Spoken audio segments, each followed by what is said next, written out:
Halo, selamat pagi untuk kita semua. Perkenalkan, nama saya Densiana Betu dengan NIM 859303474.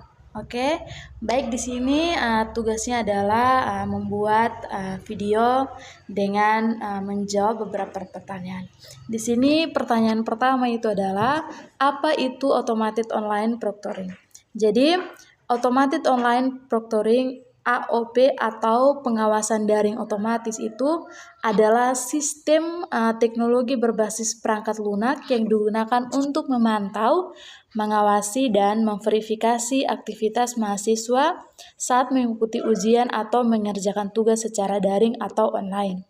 Nah, sistem ini bekerja secara otomatis menggunakan kecerdasan buatan AI, kamera, mikrofon, dan fitur berbagai layar untuk mendeteksi perilaku yang mencurigakan seperti menoleh ke arah lain, membuka halaman browser baru dan orang lain di ruangan, atau menggunakan alat bantu yang tidak diizinkan. Nah, fungsi utamanya itu yang pertama itu verifikasi identitas. Nah, memastikan bahwa yang mengerjakan ujian adalah mahasiswa yang bersangkutan, bukan orang lain. Lalu, yang kedua itu adalah pemantauan aktivitas. Merekam gerakan mata, suara, dan aktivitas layar komputer selama ujian berlangsung. Lalu yang ketiga itu deteksi pelanggaran, memberikan peringatan atau menandai kejadian jika sistem mendeteksi gerakan yang dianggap menyimpang atau berpotensi melakukan kecurangan. Pertanyaan berikut, bagaimana sistem tersebut bekerja? Nah, sistem automated online proctoring bekerja melalui beberapa tahapan teknis dan algoritma berikut mekanismenya. Yang pertama itu adalah tahap verifikasi awal. Sebelum ujian dimulai, sistem akan meminta mahasiswa memindai wajah mereka dan membandingkannya dengan data foto identitas resmi yang tersimpan di basis data universitas. Ini untuk memastikan kecocokan identitas. Lalu yang kedua itu adalah akses dan pembatasan aplikasi. Saat ujian berjalan, sistem mengaktifkan fitur lockdown browser atau perambahan terkunci. Nah, fitur ini mencegah mahasiswa membuka aplikasi lain, beralih jendela, menyalin teks, atau mengakses situs web lain. Jika ada upaya keluar dari halaman ujian, sistem akan otomatis mencatat atau mengunci akses. Nah, yang ketiga itu adalah pemantauan visual dan audio. Kamera dan mikrofon akan aktif sepanjang waktu. Algoritma AI menganalisis video secara real time. Nah, di situ ada beberapa bagian. Yang pertama itu adalah mendeteksi jumlah orang di ruangan, apakah ada orang lain yang membantu. Lalu yang kedua itu mengamati arah pandang mata dan gerakan kepala, apakah melihat buku atau catatan di samping. Lalu yang ketiga itu mendeteksi suara-suara asing atau percakapan di latar belakang.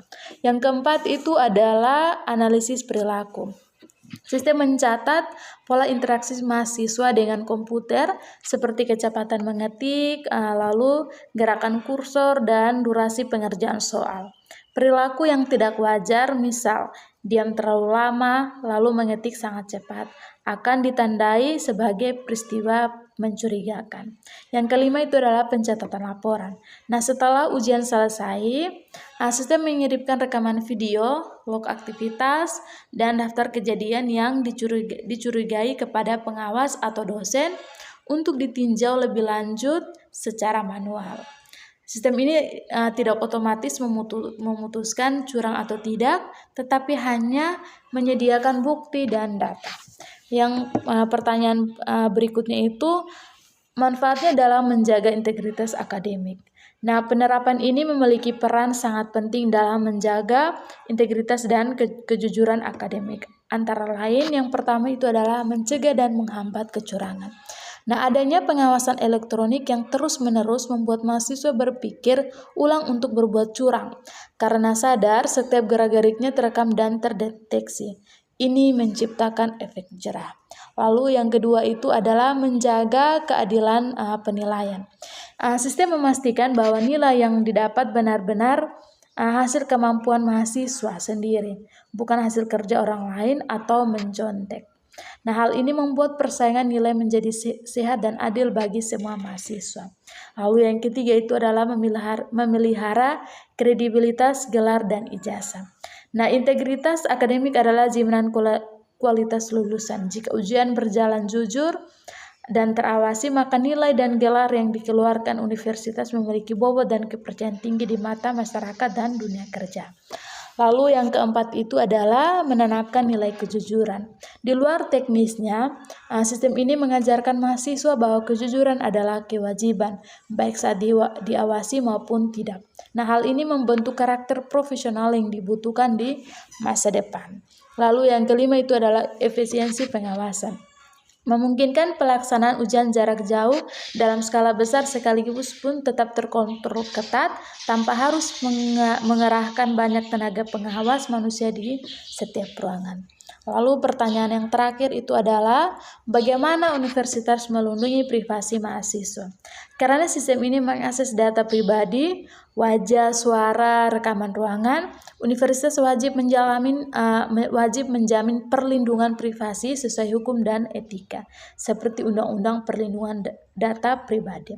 Nah, langkah-langkah yang dilakukan itu meliputi yang pertama itu adalah dasar hukum dan persetujuan. Nah, universitas wajib memberikan informasi lengkap kepada mahasiswa mengenai apa yang direkam, untuk apa, dan siapa yang mengaksesnya. Lalu yang kedua itu adalah batasan pengambilan data. Sistem hanya mengumpulkan data yang benar-benar diperlukan untuk keperluan ujian saja, tidak merekam seluruh aktivitas komputer dan menyadap data pribadi lain di dalam perangkat mahasiswa. Lalu yang ketiga itu adalah keamanan penyimpanan data. Seluruh data rekaman dan hasil pemantauan disimpan dalam sistem terinskripsi yang aman, tidak bisa diakses sembarangan. Lalu yang keempat itu adalah jangka waktu penyimpanan. Data rekaman ini tidak disimpan selamanya. Setelah masa pengajuan keberatan atau masa berlaku ujian berakhir, data tersebut akan dihapus secara permanen sesuai kebijakan retensi data. Lalu yang kelima, transparansi dan akuntabilitas. Nah, universitas menjamin bahwa data tidak akan disalahgunakan. Yang kelima itu adalah transparansi dan akuntabilitas. Nah, universitas menjamin bahwa data tidak akan disalahgunakan, dibocorkan ke pihak luar, atau digunakan untuk keperluan lain di luar penilaian akademik. Lalu yang keenam itu minimasi pengambilan data. Mengatur sistem agar tidak mencatat hal-hal sepele yang tidak berhubungan dengan kecurangan demi kenyamanan dan privasi mahasiswa selama ujian. Sekian video saya, terima kasih.